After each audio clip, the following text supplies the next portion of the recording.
Good evening. So, waiting for our guest to join. So we'll start, and he will join as soon as he's available.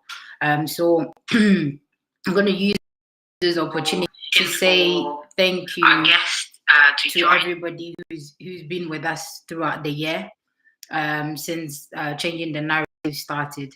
I know a few regular people that have been joining. So I just want to use this opportunity to say thank you, and I appreciate all the support so far for joining and showing up every time. So yeah, the year is coming to a close. It's been a great opportunity being on LinkedIn with all the guests that has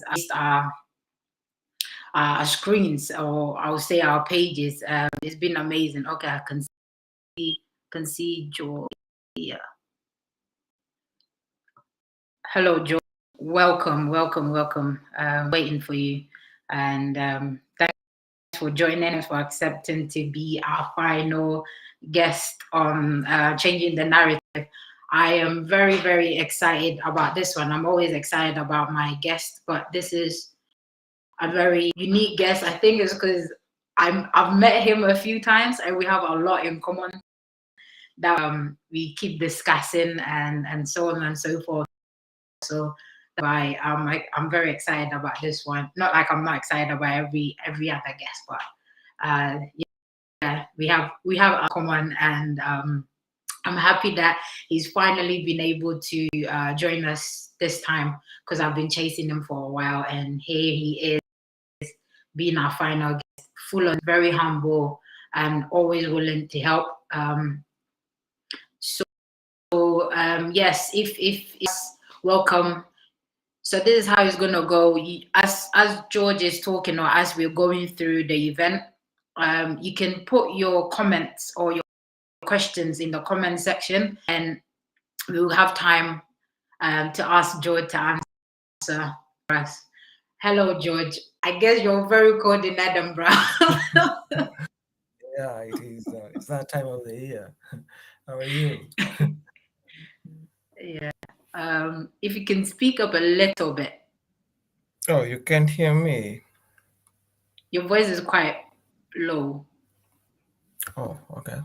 That's Yeah, we can hear it, interesting. but it's not. It's unless Oh, now. it's me. Okay. Yeah. Okay, I'll have to I scream know. then. Okay, how are There you? you go. There you go. I'm good. We meet again. Yes. Thank you so much, and welcome to changing the narrative. We've been talking about it a few times. We are trying to. We're gonna try and get all the information we can out of you, because you are a scholar and you received scholarships. You're now doing your PhD. So without wasting much more time, if you're ready, the floor is yours. If you can introduce yourself and tell us a bit about that, would be great. Oh, okay. I thought you were going to introduce me. That's okay. Hello, Job everyone. introducing yourself and me. Okay. Hello, everyone. My name is George Tsitati. I'm currently a PhD student, or candidate actually, at the University of Edinburgh. And I'm researching on the issues of climate change, anticipatory reaction, and finance in East Africa. So I'm looking at how those three way relationship interact and the interplay that results into resilience in East Africa. So before joining University of Edinburgh, I did my master's at the University of Bristol in climate change science and policy. Before that, I was a student at the University of Nairobi from Kenya. So a lot of people think I'm from Nigeria, but I'm from Kenya. So that's where I'm coming from. And yeah, that is my academic background. And I've worked with some organization in the UK, US, and in Africa, predominantly on the issues of climate change, vulnerability, and also a lane of gender. So uh, to cut it short, I'm more of like a climate change scholar as well as a climate change expert in East Africa, and that's it. Yeah. Yeah, see, you did a better job. I wouldn't have remembered all of this that you've just said. I would have just said, this is George, and he's full of knowledge, and I like him. That's basically it. But yeah, so yes, George is a climate change expert, and he is very passionate about it. Every time we talk, you can tell he loves and wants to influence policy, not just learn about it, but also influence policy so that the whole of Africa, I believe, not just Kenya, Africa, but the whole of Africa can benefit from these policies and also be able to curb the effects of climate change. So yeah, but today we're not talking about climate change. We're here to get your knowledge, and for people or for graduate aspirants out there looking for to be able to learn from you, because I know you've shared a few of your journeys with me, but it would be great to for people out there to also know and let them know what they're doing wrong or what you did wrong that you would want them to know not to do, what you did that finally helped you to secure it and maintain it as well, for you to be able to even get to do your with it, and not just a university but a very good one in the UK. University of Edinburgh is one of the best UK. I know it's in Scotland, but still part of UK. So yeah, if you can start, the topic is out of essay writing for scholarship, because it's one of the things that you face for your scholarship to be considered or for your application to be considered.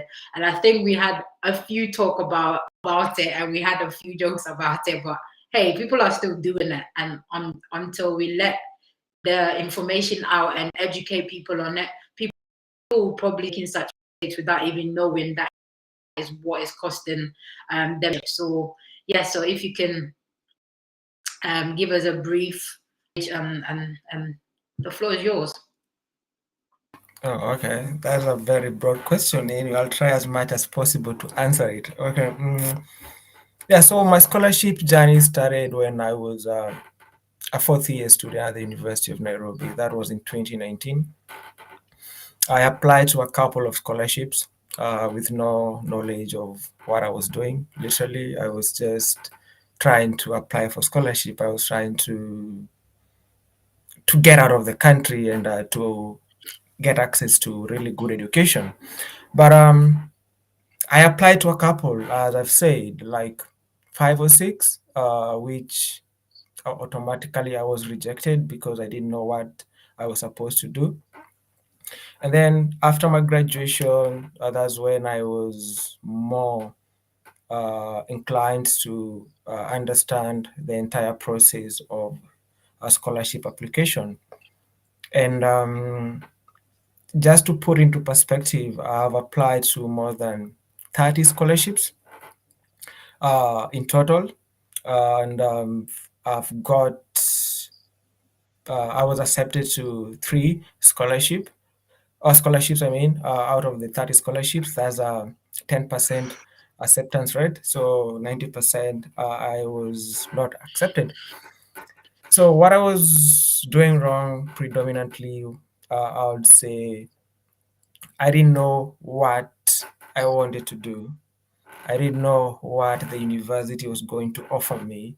I didn't know what I was looking for. My positionality as a scholar was off the hook.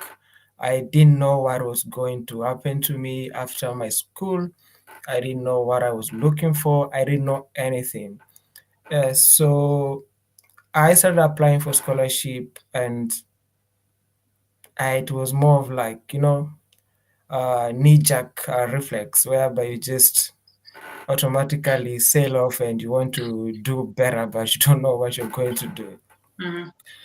So one of the major problems that I faced or I did was trying to apply for any other scholarship that was out there.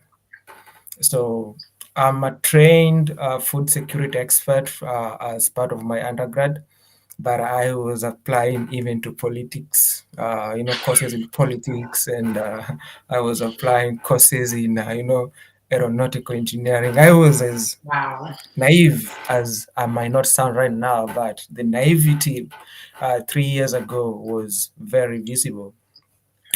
So that was one major problem. I was trying to just get a scholarship. And then the other problem was I didn't know who to follow. I didn't have a mentor. I had no other person to guide me. And it's not a matter that I wanted a mentor for guidance, but I needed someone to just show me that there's scholarship out there. There's scholarship and eligibility and everything that were out there. But for me, I was just looking for, superficially looking for those scholarships that were to my reach. So that was another thing. So I was not immersed to these broad numbers of scholarships that are out there. I was just applying to these very competitive scholarships, the Chevening, the Commonwealth, the Mandela Washington, and those kind of scholarships that you find that you are competing with 15 years of experience. People have 15 years of experience out there. They have tremendous knowledge, but off from college, I'm trying to compete. So that was the second problem. And the other problem was I didn't know there are two types of writings. I didn't know there was academic writings, there was scholarship writing. Actually, it's not two types. Actually, a number of writing that you need to get used to. So the scholarship writing, there is creative writing and everything. So scholarship writing is a blend of advocacy, academic writing, at the same time expertise writing.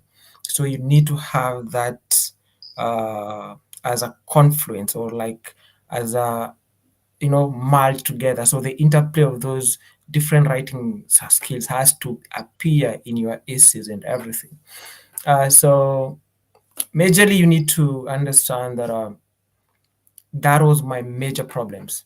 Applying to every scholarships, competing to very, trying to get very competitive scholarships. And the third one, I didn't know how to write. And I think writing is part of the discussion today. Yeah, so I think the better conversation that we can have is trying to probe me with questions so that I don't Yep. digress as much as possible. No, Yeah. you're actually touching on a lot of things that have been having with the questions that people ask, and you can tell they don't have a direction. They just, they applying, like you're saying, tailored it to what they really want to do in the future or what it is. They just feel, oh, there's the scholarship there. Help me get it. I'm like, I don't know how. You've asked. I think even in the comment section on one of my posts, somebody said, I was like, this is a very broad question. What is it exactly that you're struggling with? Or, because like you said, you didn't know, so you just threw yourself to the sharks, hoping to survive. And that's a lot. It's not just in school. I think it's even in finding a job. You just want to survive. Like you said, you just wanted a scholarship. You wanted a scholarship to leave the country. And that's basically what it is now, especially the way that things are back home. People just want to leave. And there's one thing I said beginning of the year. I said, you know what?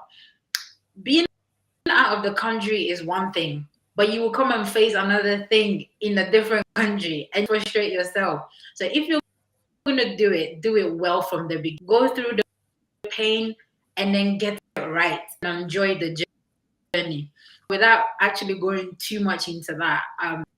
So my question is, how did you get back on yourself? How did you realize this is what you were doing wrong?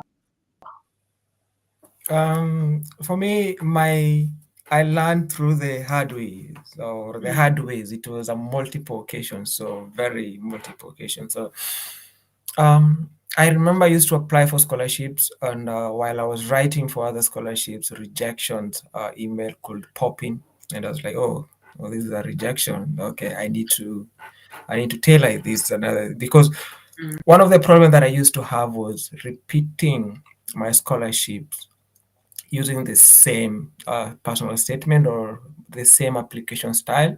So it was more mm, of like a replication of the way I was thinking. I was not attuned to the fact that I needed to be very creative. And so what I did right was, people don't literally see it as a very subtle things, but they are really very important. The eligibility criteria is really important, as people don't really realize. They just, oh, don't read it. it's supposed to have a BA, a second class, and blah blah blah. It's really important. Another thing is, like, you need to understand the school. Very, very important thing. Very important. You need to understand the school that you're applying to. At the same time, you need to understand the scholarship. Every scholarship, as much as they say is a scholarship, they have different criterion. So one of the problem that used to pop, or used to be a very huge thing in my essays, was I used to present myself as very vulnerable, a very financial needy. I was Mm, like, you guys, you need to absorb me, otherwise I'm suffering in I'm Africa, dying. I'm dying here. So it was a matter of them to realize. So I was like, I used to express myself in a language that was very vulnerable. I was not in that situation, but Mm, I used to express myself that way. And then I realized that, oh, this is a scholarship. Of course, they know that I need funds. So as much yeah. as I want to portray myself as very vulnerable to financial issues, I need to find ways to portray these in a language that shows creativeness and shows resilience. So that was one of the major problems that I've seen people making. They show themselves as very vulnerable and very in financial need or crisis at times. So that's the one I used to do. So while you're tackling the issues of essay writing, don't portray that you are in need of finance. That's why they're giving you a scholarship already. So Hmm. they know you can't afford to come here and pay for that scholarship. So, as much as possible, don't ever portray that you are coming from wherever you're coming from. Don't portray it. They know you are in financial need, and that's why they want to give you a scholarship. So the best way for you to do that is through creativeness. Be creative as possible as you can, in a way that you are able to show that your financial issues hasn't been a barrier or a bottleneck or any blockage for you to assessing, or for you to uh, you know get up the ladder of education. Hmm. So it's matter of understanding that I have a crisis of finance, I have a crisis of marginalization, but how well to package them, to tailor them to fit the narrative of your cognitive abilities, your creative abilities. So that was one. And another thing that I learned, which was really helpful, was study the university that you're applying to. Study very well. They have really um, websites and everything nowadays with the internet and everything. Just study the school. It sounds very simple, it sounds very not important, but study the school. Even the culture of where you're going, the culture itself, how you're going to immerse yourself, because they understand you're coming from a different culture. So you need to show them how well you're equipped for you to be able to settle into a new culture. So study the culture, study the people, study the university, and the most important thing, study the course you're applying to. And that you can do through studying the modules. And sometimes the university that I used to apply, actually majority of university, they attach the convener or the tutor name as part of the course description. So you can email them like, oh, this is the course, what is it about. They will tell you, and if at all they won't tell you, the course description tells you what you're going to learn.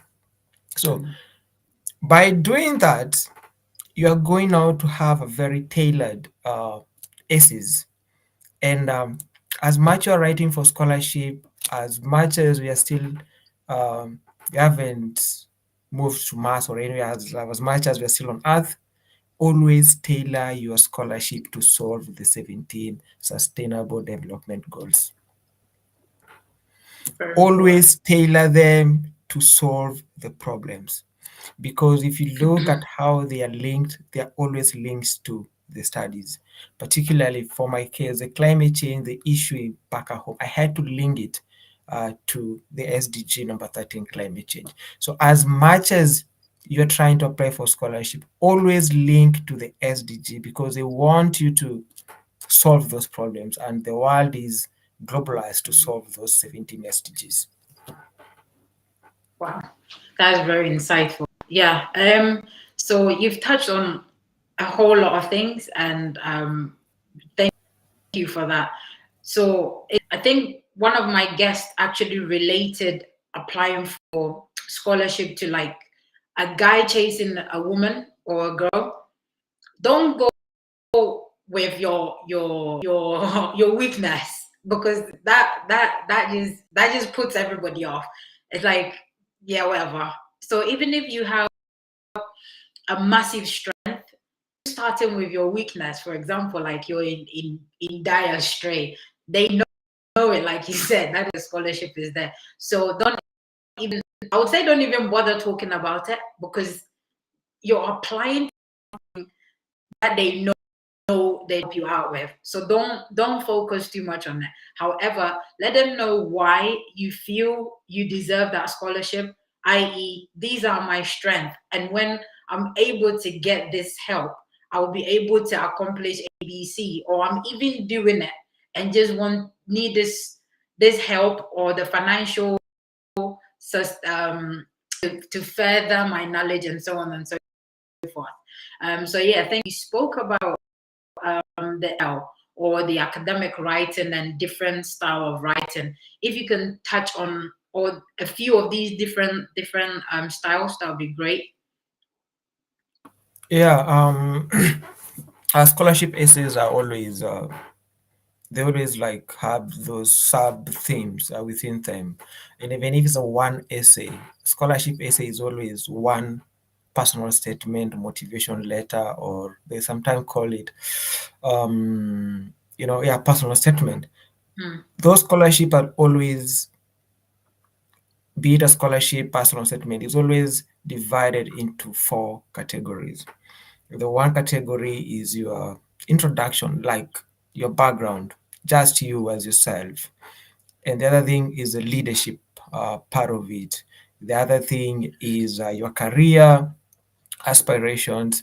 And the other thing is the study, where you're going to study. It might be the UK, the US. So while you're writing those essays, I've always emphasized on the issues of using the STAR approach. The STAR approach is a crack code for any scholarship application that you'll ever make, or you have made and you haven't used it. So the STAR approach is whereby you use, the STAR is an acronym for a situation, task, action, and then the results. So the situation is whereby, for example, you've talked about the neediness, yeah, financial neediness. So that's a situation that you are in as a person, and then the task is how are you going to, how did you maneuver for you, how do you maneuver that and navigate and gravitate through those processes for you to be able to finance your study. So that's the task. That's the task that is needed for you to do. And then the task is the action. The action is what you did. Oh, Okay. I did, let's say, fundraising or something, and then the result is like I completed my education.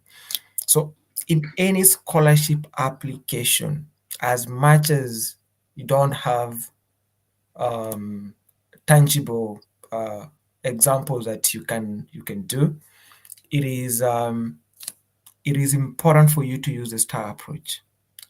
Very, very important, because it portrays a coherent way and systematic way that you have laid down your arguments and also your thoughts. And it also shows the panel, the readers, that you understand who you are. And the most important part of the STAR approach is that you can quantify the results. And statistics is very important. Statistics is very important when it comes to selling your story. It gives them that numbers are really important, because sometimes you can read through the line, but the story doesn't make sense. Then you find, oh, I completed my education with a first class honors, and I was top 3% of the class. That sells. That's already a pitch when it comes to scholarship. So the STAR approach is really important. That is one important skill set that you need to learn when it comes to scholarship application. Leave alone narrating stories from, what happened in the 1960s and the conflict and the marginalization and everything. Leave that alone. Just be very creative. Because sometimes you think like, oh, if I talk about marginalization that has been historic, they think I'm going to win. But you're competing with thousands of people. And if you don't have tangible and concrete examples of who you are as a person, you are just going to be, a loner, and the rest of the people are going to be selling themselves. Yeah. Yeah, that's a very good one. Again, I think the problem with where we come from is the mindset that we're nobodies, and so we always keep playing the story, the miserable one. We feel it sells, it doesn't. We only sell ourselves short by doing that. But again, even though it looks like a weakness, that is actually our strength, is actually our power, because we're getting all of these things thrown at us and we're still doing it. We're still, finishing our education, even if it's to the secondary level. We have all these power outages, but we're still learning. We're still able to write our come on top. We're probably not even seen or have master's data to research, come out mention. So in a way, it is really our strength, and we should concentrate strength more than selling ourselves short, like you said, and change the narrative. And this is basically what this whole, or it's trying to say, that we should change the narrative. I know the media does play it a lot, and it hurts me, especially this time of year where you see African kids, flies and everything. I'm like, come on. It breaks me. So don't do that in your essays when writing them. We're resilient. We're built. We've been built to survive the worst of the worst, and this is what portray out there. And then they know they're not going to waste their money, because the thing is, these scholarship is been made for us, but you need, like you're saying, you need to express yourself. You need to show that you as the individual is worth it, because it's good. You're gonna make something. There is an investment, so they're gonna make something out of it. You're gonna go back home, or even if you're staying in the Western world, you're still going to make something to impact those that are back home. So do not sell yourself short, regardless or no matter what. Yes. So thank you for that, George. You did talk about mentors. So did you get a mentor to sort of bring you back on track, or did you find somebody on LinkedIn? You find somebody that has won a scholarship to then help you out, or how did you break out to get your first year? Oh, okay. I didn't have a mentor. I was the secretary of my own miseries and everything. Yeah, so I was doing every workload based on inspiring myself, writing and everything. But what I did, and I think this is what I should tell any scholarship or full out here there is that a scholarship application is a very lonely road, is a solo road, and it is something that people don't want to do, and it's a very solitary road. It's whereby you have to learn by yourself, you have to write, you have to edit, you have to apply for scholarships. So what I did was I didn't reach out, I did, and I learned that as much as we want to get help from people, most of the time the timeline or the time frame that you want help from people, they have other thing going on. They have, So yep. exactly, so you might think that as a PhD student you'll approach me today and I have to review your essay tomorrow, and probably I'm having another essay that I'm writing for myself, so I can't review. So what I did was I used YouTube. YouTube is the best free university in the world right now, and people don't realize that is a very free university. And a lot of people are out there like this one. They have a lot of platforms that share information. So I use experience based on watching other people, what other people are doing. So I watched YouTubes and I applied those skills. So while I was doing that, I started getting interviews. So I Nice. did watch some few uh, YouTube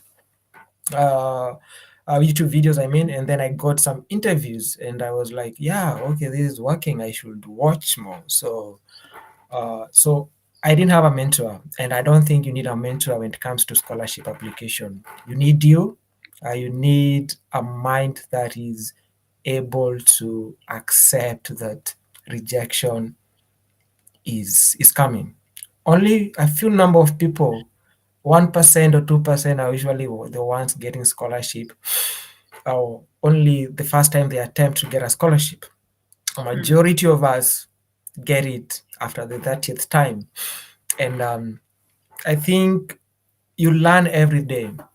And as I will tell people who are applying for scholarships, is you as if you're not immersed very well into the knowledge of scholarship application, your road is so different from a person who have been doing it for 5 years, and the chances of the person who have been doing it for the 5 years is higher compared to you going to start uh, doing it or trying your first attempt. So the thing that you need to understand, you have to have a growth mindset. Don't be don't be fixated in a way that you have a fixed mindset whereby you feel that you don't learn. Every rejection is a learning curve, and every rejection is a step forward for you to get this scholarship. So you don't need a mentor. Literally, one of the guys that I got a scholarship without mentor.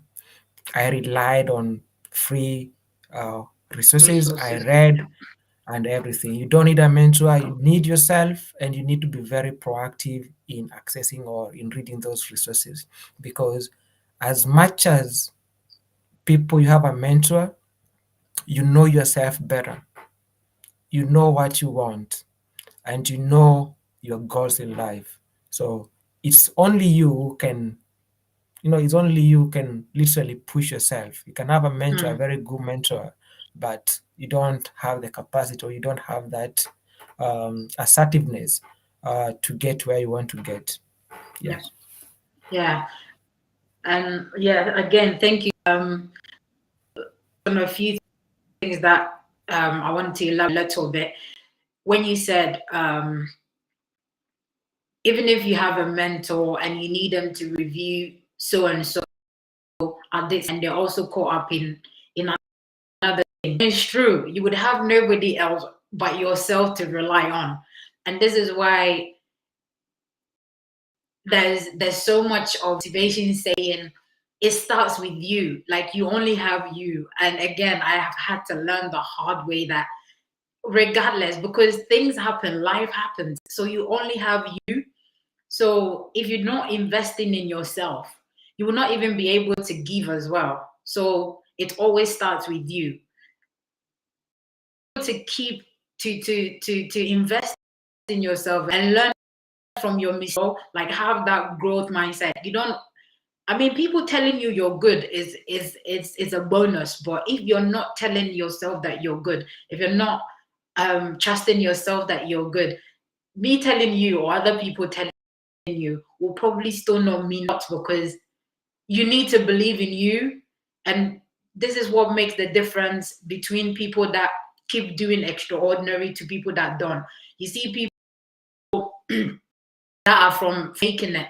Why? Not like anybody believed in them, but because they believed in themselves, they can and they will do it. That's the difference. So it starts with you. It's okay having a mentor, but if you do not have it, it does not need to stop you from achieving your goals or your aim. So thank you once again. I've got a question to ask from our audience. It's so they're asking, can you please explain more about the different parts of a motivation letter? Oh, so my motivation letter that I started with my first application was the last motivation letter that I'm still using when I'm applying for grants or anything. So the thing that you need to understand about motivation letter, it has three parts. The first part is the introduction, the second part is the body, and the third part is the conclusion. The introduction, you need to introduce yourself, and I usually introduce my motivation letter with a quote, or that's my crack code.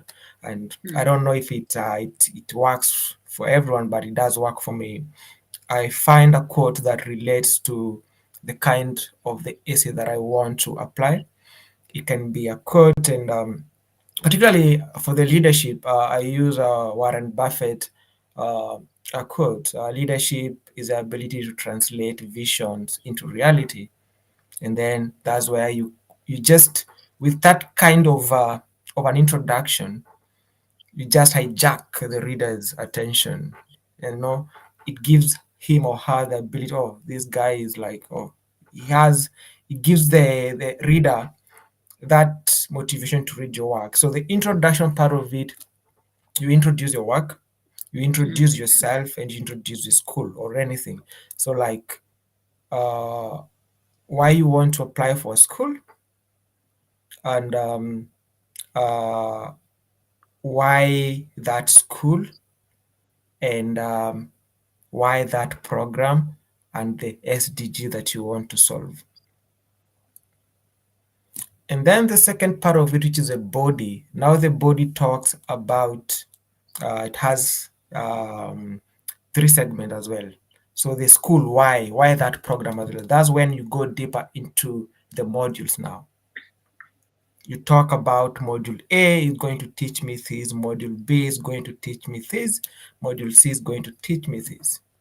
And the school is going to offer me this environment. And this environment from the school coupled with the module is going to make me to transit to this career. Now the second paragraph into the body. Now you talk about your career or anything. And then not your career, the skill set, or the career and the skill set. So you have a body that you have introduced yourself with the gaps in terms of the SDG. No, I'm talking about the introduction that has the SDG, the introduction, and why the school. Then the second part is the modules and what you learn from that, the skill set. And then you coupled it with the career and everything, where you want to be in life and everything. And then the conclusion is whereby you conclude by now having that interplay between the introduction and the body. So you conclude by starting this program, I'm going to learn this skill set, and from learning this skill set is going to make me transit to this career, and from this career, I hope to do this and this and this. So a motivation letter, you're just talking about yourself. So sometimes, and that's why I was talking about you need to study the program and you need to study the school. A motivation letter can be, you need to talk about yourself, not the school, like your leadership and everything. At the same time, can be talking about now why you're applying to this school. a statement of purpose instead of a personal statement. A statement of purpose now has all those elements. So that's the reason as to why I was saying, like, you need to study the school and the program very, very diligently in a way that you understand what is needed of me in that motivation letter. So that is just the basic element of a motivation letter, but there's no way that you can have a perfect motivation letter, that this is the best motivation letter that I have to stick with. It changes every time, and it's about you understanding what is needed from the school or from the scholarship. Every scholarship demand a different motivation letter, and that's one of the problems that I used to face, because I used to apply to multiple different scholarship using the same structure of the motivation letter. So you need to understand the scholarship very, very clearly and lay your arguments and thoughts in a very coherent way that you are able to answer the questions, just like answering the questions, but in a very coherent way. Yeah. Wow, that's amazing. That's amazing. Yeah.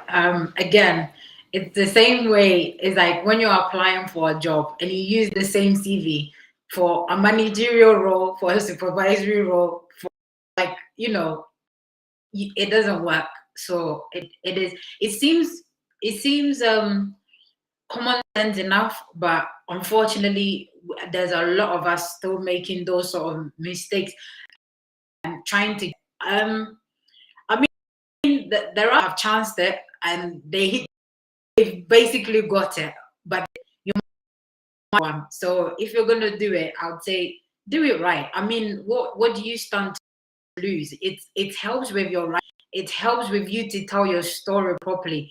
It even helps you to understand yourself as well and know yourself even more. So there's been times where I'm writing stuff and it's like, oh, okay, I actually didn't know this about myself. Because now, like you're saying, you've read what the scholarship is about. You've answering the question that they're asking to do with yourself. And when you're doing that diligently and you're actually being truthful, you learn yourself that you never learned. I was applying to a Spin Institute leadership thing recently, and they asked 3 questions. I was meant to answer one: me happy and what makes me angry. I looked at it and I was like, what makes me happy? And to be honest with you, I didn't know the same things could make me, and the same thing could make me angry, depending on how the script is flipped. So I just chose the happy one because it was easy to write being happy. But yeah, whilst I was writing, I realized actually the same things actually do make me angry and sad at the same time. So you always learn things about yourself when you're being truthful, and you are when you're reading to understand. I think we had this conversation last time that a lot of us don't read to understand. We just read for reading. There's no point if you're not reading to understand it, because you're more or less wasting. So when you're reading it, read to understand it and don't blag it, because you will be caught out. Because as soon as you tell one lie, you have to lie through it or to make your point, and that's not what you want, because you will be caught out eventually, and it will ruin your credibility. You've done so well building something, and because of one, just burn it down. So just be truthful. If people are gonna like you, they're gonna like you. If you're gonna get the scholarship, you're gonna get it. Be you. Everybody has got a unique story that is tailored to them. Be willing and be happy to share it. It's your journey. Embrace it. Don't be shy. Don't be scared, and you will never know where it's gonna get you. So yeah, again, thank you, John. So I'm gonna ask you about your scholarship. You've got the Chevening and which I can't remember on top of my head, but you do write about it as well on your profile quite a lot. The Commonwealth, you do Yes. write a lot about that. But yes, if you can sort of give us about what the differences, the similarities in these two scholarships, because there's a common one out there, or the two common ones out there that a lot of people apply to? Yeah. In terms of the commonalities in between those two scholarships is both are funded by the Foreign Commonwealth Development Office here in the UK. So both of them are funded by the UK government, and both of them. Not both of them. That's one commonality that cut across between those two scholarships. But when it comes to the differences, is that Commonwealth is more does more the kind of scholars that it's looking for is scholarship scholars who are more attuned to solving the SDGs. Uh, Chevening is more of a leadership uh, Okay. scholarship. So if you are a leader and you believe you're a leader, not just a leader, you know you're a leader, and you can influence change in your community, then you are more attuned to getting chevening. But at the same time, chevening has some really has restrictions. So you have to have a 3 years of experience. That is inclusive of internships and fellowships that you might have having been involved with during your undergrad or during your studies. So as much as before the commencement of your study, you have accumulative numbers of 3 years of experience, then you're good to go. So chevening essays also has 4 parts in terms of essay writing. It has the leadership, networking, study in the UK, and your career. And Commonwealth has a lot of scholarships, a lot of writings. I think it's around 13 sub writing that you need to do. But within those 13, you're just answering the four essays. So that's the difference. And the other thing is like Commonwealth, you are Commonwealth shared. So we have multiple Commonwealth scholarships. So what I got was Commonwealth shared scholarship, which is a shared between your country interest for the UK government and the university. So for that one, you apply to the university are the nominating body. So the university are the one nominating you for the scholarships, but Okay. your scholarship is being paid by the government of the UK. But for chevening, it's done by the chevening body. So from the nominating and everything, so it has some stages. So we have the essay writing, it has to go through the eligibility criteria, whereby they have to filter people who have not met those criterions, and then it does go through the reading, where they read and then they assess, they see if at all you fit to be part of the cohort. If you do fit to be part of that cohort, you are then now transferred to your embassy in your country, the UK embassy in your country, are the one who do the shortlisting. So that's where you do the interview. After the interview, that's when so the embassy in your country are the one who do the interview, and then that's it. But for Commonwealth, what I love about the Commonwealth, particularly for people who don't have the courage to face interviews, you don't have to go through the interview process.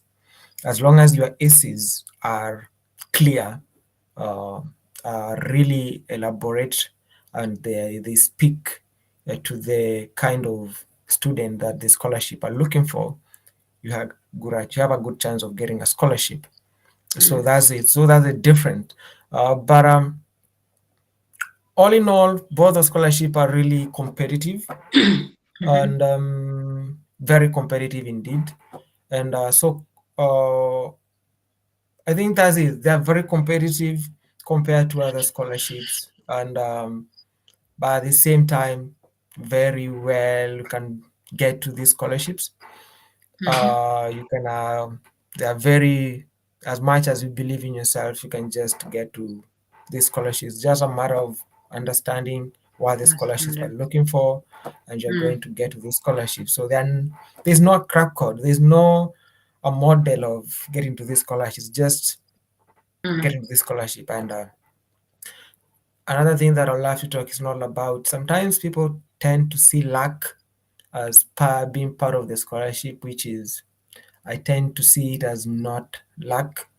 Luck is just an element or a function of you getting prepared whenever an action is needed. So as much as you're prepared, you can call it luck. There is no mm. luck, is you get prepared Let's and show some then effort. Mm, yeah, and then you get the luck. yes, I agree as well. Thank you, George. So I've got a question from the audience. How do you approach leadership? How do you approach leadership? Perhaps you take up leadership roles on campus. Oh, you didn't. I think everyone is a leader, and it depends on how you define leadership. Mm, People probably like me, I'll say leadership is translating, you know, vision into reality. And I already have a leadership, and we can take this for example, leading people on how to access scholarship. There's a leadership role already. that was a You good don't have example. to have a leadership that has a title. You're not a leader. Mm, That's a just if you're looking for leadership and you see it as a title, that is a wrong way of viewing leadership. Leadership is just creating an impact, and this impact might not be as you leading uh, 1,000 people. You can just be taking part in tree planting, and you are assigned uh, a section of tree planting, or visiting, you know, homeless children and providing them with food. So it is the leadership that you want to define is a kind of leadership that is very pervasive, whereby we see leadership in terms of titles. Don't view leadership in that way. And if you look keenly in between your studies and your activities, might be football, and you might be playing football in college, and you're a captain of the football team. You're already a leader. You're leading your team.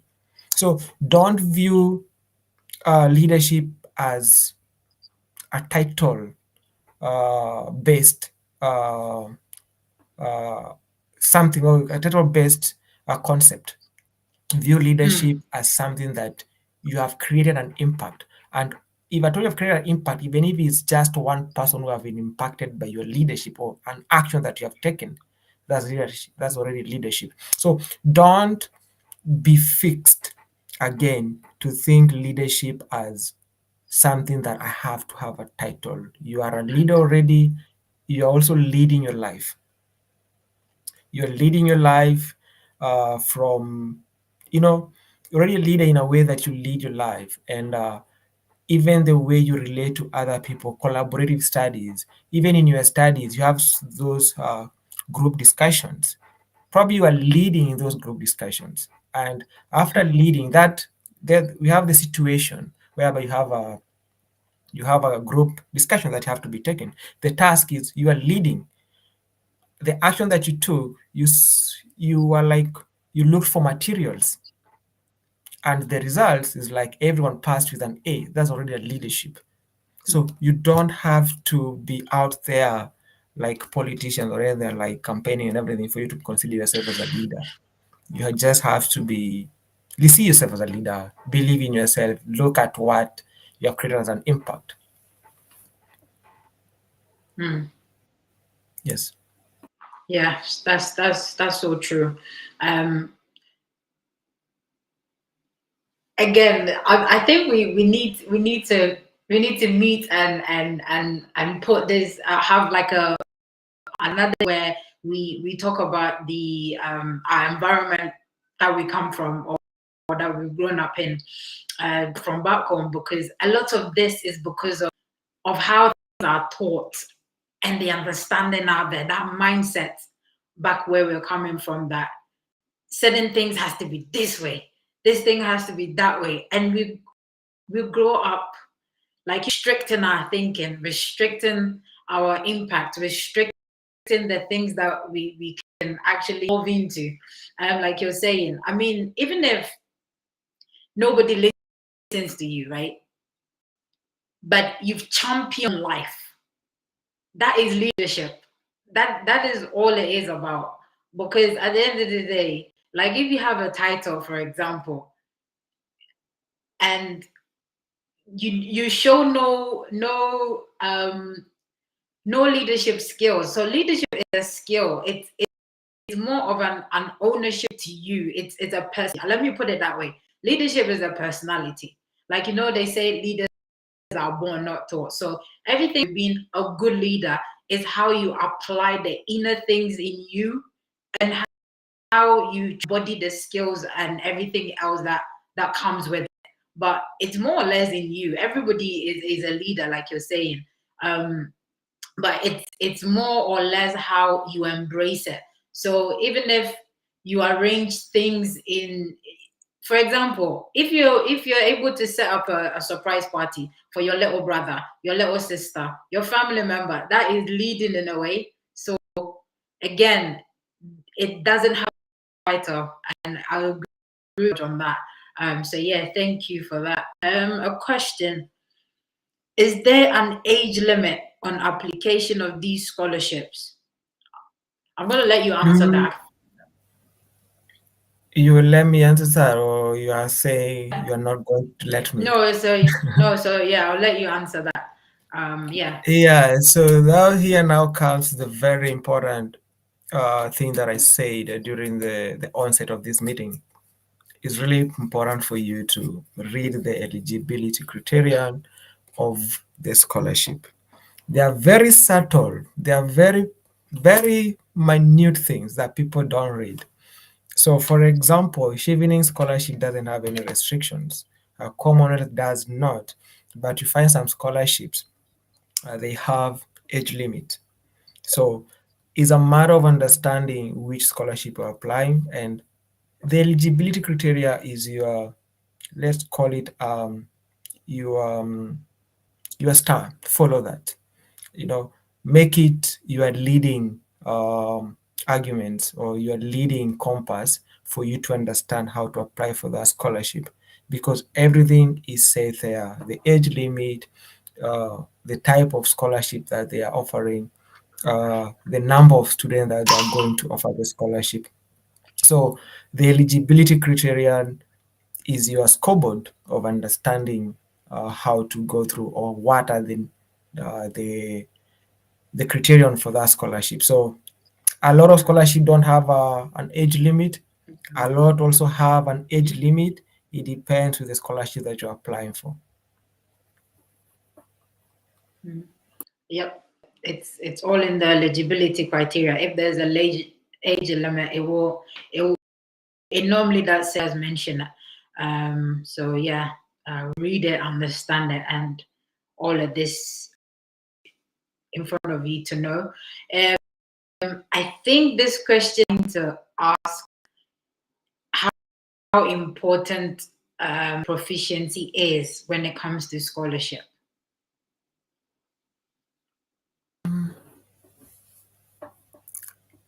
Again, also depends. Eligibility is where you go. Language proficiency is it depends with a lot of things. Where you're coming from, the university you attended, the year you graduated. So it is you just have to understand what the university uh, or the scholarship, if the scholarship or the university need you to have that certificate. For example, 2-3 years ago, Chevening, uh, as part of the Chevening application, needed to have that certificate, but they scrapped that idea of you having a proficiency certificate for you to get a scholarship. So it depends. It depends with the scholarship. It depends with the school. Um, if while I was coming to the UK, while I was doing my masters, I didn't have to take a proficiency certificate test. I mean, but I had a friend who had to take that test. So it's a matter of just understanding the school. If they need, they will just write it very conspicuous as part of their course description. It's written there. It will tell you if at all you need to do a test or not. So this that's why I was just emphasizing, like, um it's really important, like very, very important. You might be a very, very bright student, you know how to coherent and to know how to lay your thoughts and fix and have those arguments really flow in a fluid manner, but you miss one eligibility criteria. Oh, you miss, like, oh, I was supposed to send a document or something. So read through the course description, go through the university website, go through the university scholarship, and understand what is needed from you, because those are the kind of things that people fail. It's not about, I don't understand how to write. Sometimes you are like, oh, you're supposed to write a 5,500 words personal statement. You write a 6,600 words personal statement, you're already out. So understand what is needed is really important. Don't take chances. Don't try and yeah, true. So there's I'm trying to reword this in a very unique way, is that you have to meet all the eligibility criteria, or let's say what are the you would suggest, because I know a few people who didn't meet all of it, but then again, the ones they didn't meet, for example, like let's say one, they didn't have a specific role that they could talk about, like somebody that has actually, done like a million leadership roles. You can tell they've done all these in leadership schools and they stand out. So say someone else doesn't have this leadership stuff, but the rest of the eligibility criteria, they're spot on. What would you tell such a person? Still apply or no? Or what advice would you give such a person? Give it a break and go and try and seek a leadership role and come back again, or how Now, would you advise such a person? as long as you've met admission criteria that you are sure that you're going to be admitted to that university, and you have met things that have statistics on it, 3 years of experience, let's say a first class, second class, as long as you have met criteria that has numbers in it, apply for that scholarship. Those are the most important thing, because there's no point of you applying to a scholarship that requires you to have 5 years of experience and yet you have 1 year of experience. So it is important to just look at the criteria that has numbers. Let's say you're supposed to have a second class upper, that's a 2.1. So if you cut across all those eligibility that has numbers, your leadership is about you telling a story. It's about you telling who you are as a person and who you think you are as a leader. So if you cut across and you are able to meet all those criteria, all those eligibility points that have numbers, apply for that scholarship, and that's it. Yeah. Thank you. Got another question for you. Any years for PhD scholarships without publications? Yes, I'm one. I'm a living testimony. I didn't have any publication. I, so here about PhD publication is understanding. Are you able to do research? Are you able to be independent? Are you able to are you able to be reliable? Are you able to create a good relationship with your supervisor? Are you able to do research? So PhD is about, even if you look at a lot of PhD descriptions, like independently doing research. So are you able to do that? So you don't have to portray that you have a publication. You can portray your skill set in other domains, such as uh, data analysis or conducting focus group discussion, or interviewing. So those are the kind of elements that you need. So you don't need to have a publication for you to get a PhD scholarship, but for you to complement that lackness of you not having any publication, you need to portray your other strengths, such as analysis, thinking independently, easy to go with.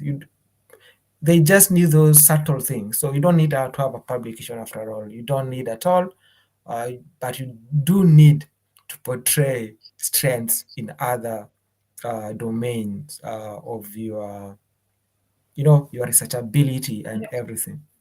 Yeah, I agree as well, even though I have not PhD, but yeah, there, I think there's certain things that other skills are more, because as you embark on that PhD, matters are you probably end up with a publication. So it's understand that, these people that are giving you these opportunities, they understand that a research background I want to do, because I know majority of your PhD life will be on research. So if you haven't got that research background, they know you're gonna struggle. So they would rather you have that as a skill than not having it at all. So yeah. Another question, which I was gonna actually ask you, that somebody has read my mind. The difference between motivation letter, personal statement, and statement of purpose. What I'm going to ask you is because I've seen a lot of people get confused and messed up with and using it interchangeably. If you could actually educate us on that would be amazing. Motivation letter is, as the name suggests, is a motivation letter. What motivates you to apply for this scholarship? What motivates you to be inspired in life? So it's an essay that doesn't have, it's a one size fits all model. It's an essay that you can approach from any point of view. So you can do it from a school perspective, or you can do it from a life perspective. But most of the time, you can blend the two. So you showcase your education milestone as well as your life and your leadership and everything, and career and everything. Personal statement is whereby you talk about yourself, your personal statement, like it's a personal thing. You talk about your upbringing, the reason as to why you want to do this education and everything. So you're talking about yourself. But when it comes to the statement of purpose, now here is you talk about the reasons as to why you want to apply for these schools, why you want to apply for this scholarship. So the difference between statement of purpose, personal statement, and motivation, just in a very simple explanation, is that personal statement, you're talking about yourself. You're talking about your strengths, your weaknesses, and upbringing. But as I said, don't mention the financial needness in a way that portrays like you're just there for money. And then we have the statement of purpose. Statement of purpose, you're talking about the reasons as why you want to apply for this scholarship. You're talking about the kind of skill sets that you want to apply. And the motivation letter is a blend of personal statement and a statement of purpose. But at the same time, as I said, it's not a one size fits all kind of essays. You can approach it depending on the scholarship.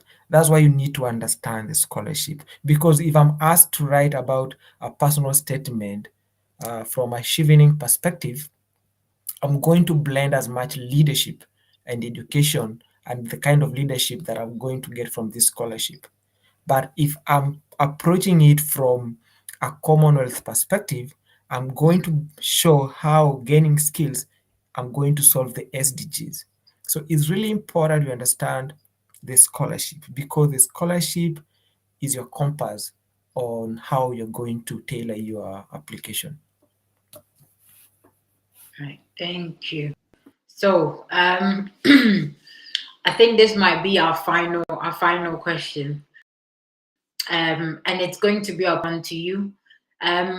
What is your advice to people almost nearing giving up on scholarship application, obviously with all the no's that they get? Deep within you, like what would be advice to them? What would be final words to them? Let me put it that way. Especially with the year ending, they've probably been applying to any of it throughout the year, and coming to the end of the year, there's still a no. What would you tell them? I'll tell them like oh, that got me off guard. Anyway, the thing that I can tell them is it is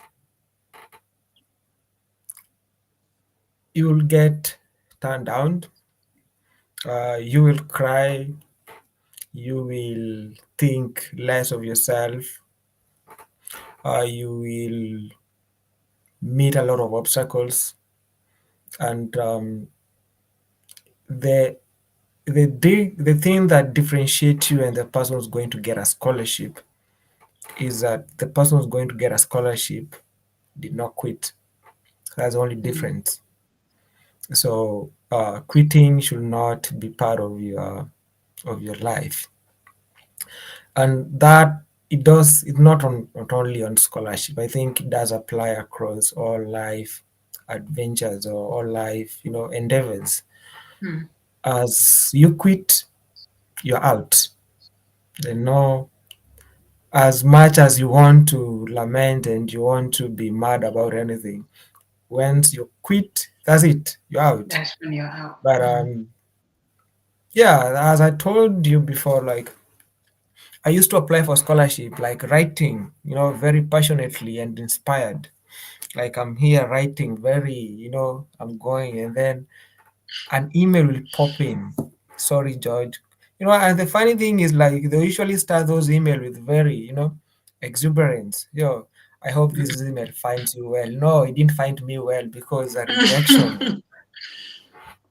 Yeah. So I hope this email. So you will write at the same time you're receiving a rejection. So it's more of like a waves. You are, oh, today I'm feeling okay. Tomorrow, so you have to know how to dance within Mm. perseverance and giving up. As long as you dance within that circle, you're good. So don't quit. And just one yes is really important. And once you crack the code, that's it. And I wish you all the best.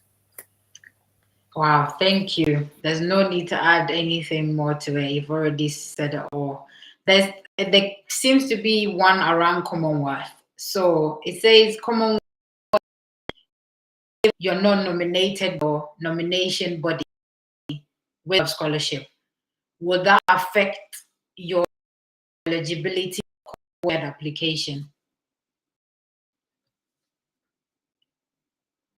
I think the person who wrote that literally confused between two scholarship, the Commonwealth, Okay. the common one, and the Commonwealth shared. So the Shared. shared one, the first thing is like once you are nominated by the university, that's it. As much as you meet other things, you have a visa, you pass through the visa and you get your visa and everything. The shared one, that's the shared one. The common one is whereby you are being nominated by nominating agency, which can be the Ministry of Education in your country or other philanthropic organizations.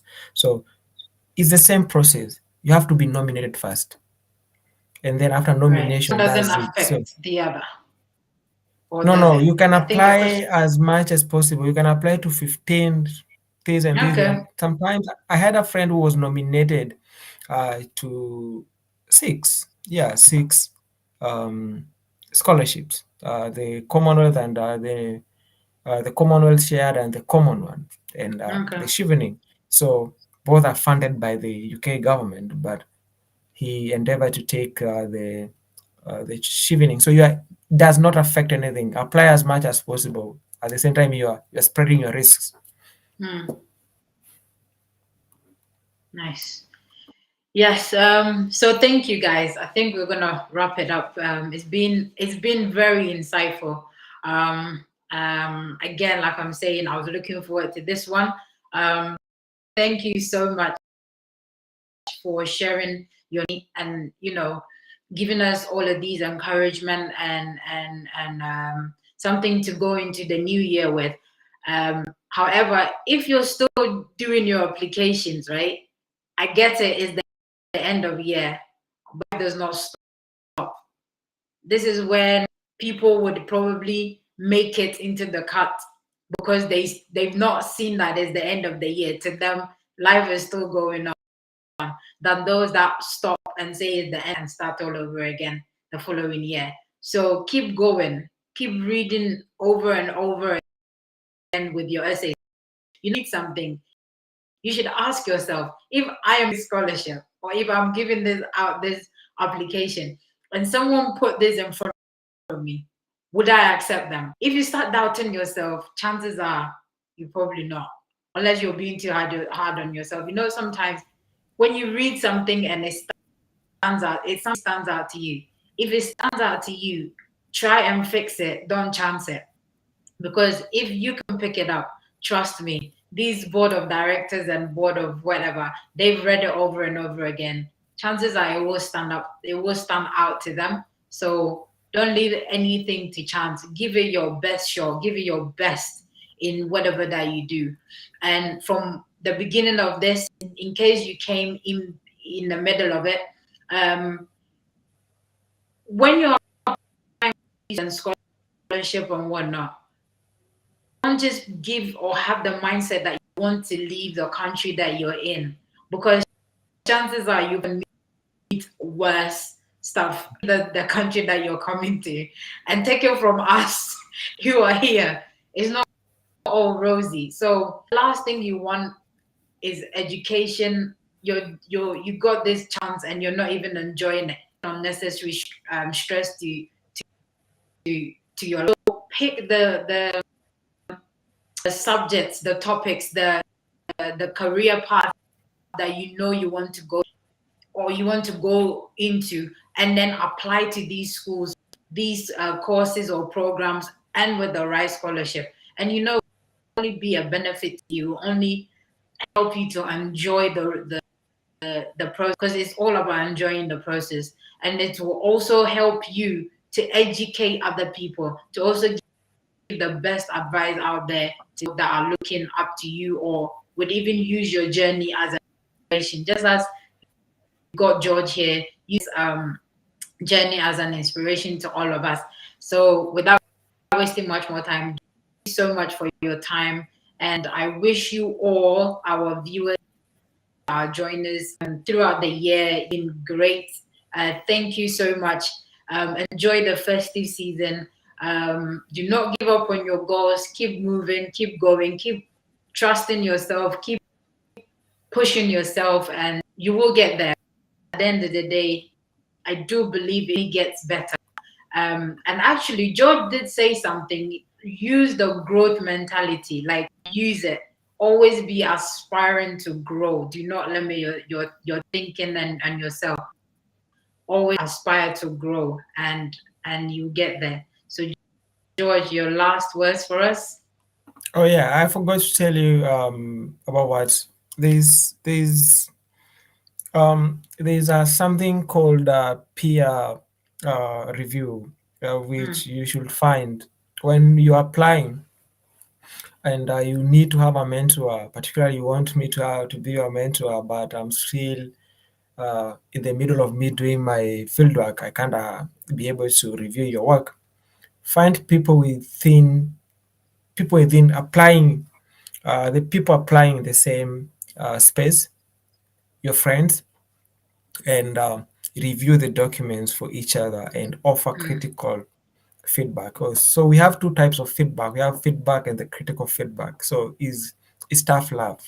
So don't feel bad when you get criticism about your work. It just be open to receive those criticism, accept those tough love from the people mm, that you are getting those kind of feedback, And last word is yeah, Merry Christmas. It was an enjoyable conversation, of which um, it was unplanned. I thought I was going to have a list of questions, but it was really amazing to be around. And I'm wishing everyone Happy New Year's, Merry Christmas, Happy Holidays for those who are not celebrating Christmas. And Mm. next year, same spot, same space. All the best in your life. And yeah, if you have time, you can reach out to me. I'm not promising you that I'm going to review your work, but we can have a conversation. Uh, th- that's the honest thing that I can tell you, because most of the time people see like you don't want to review their work, but I also have a ton of multiple work Mhm. that I'm going through. So yeah, if you need to have a conversation, we can have a conversation, and probably you will feel inspired or worse after the conversation, but at least we have a conversation. But yeah, I can give you the tough love. I can give you the tough love, at the same time I can give you just a conversation. So all the best in your life, and I hope all of you win and you know get whatever you want to get in life. All the best. Thank you so much. So if you're not following George, please do follow him because he does post a lot. He posts a lot of good stuff that myself to educate myself and then use it to help other people. Also, if you have not joined us before in the narrative, we do have these sort of guests once a month. This is our last one for the year. So next year, a same like George said, same place, same. Once a month, we get guests to come in and share their journey and educate stuff. So check narrative. Cousin was meant to join me or join us because I normally do this with him, but unfortunately he's also caught up in another meeting. But yes, we do help reviewing statement of purpose and so on and so forth. And like Joyce said, it's either you go inspired or you about yourself. But again, it's all that's what it's all about, but it's constructive. We say this is bad, but we give you reasons why it could be better so that you can obviously stand a better chance of making it to the interview stage, for example. But yes, take care of all of you and thank you again. Days, Merry Christmas, whichever one that you celebrate. Take care of yourself and keep away from trouble because you've got a better life ahead of you. So stay away from trouble and do not give up on your dreams. Once again, and it's a wrap. Bye.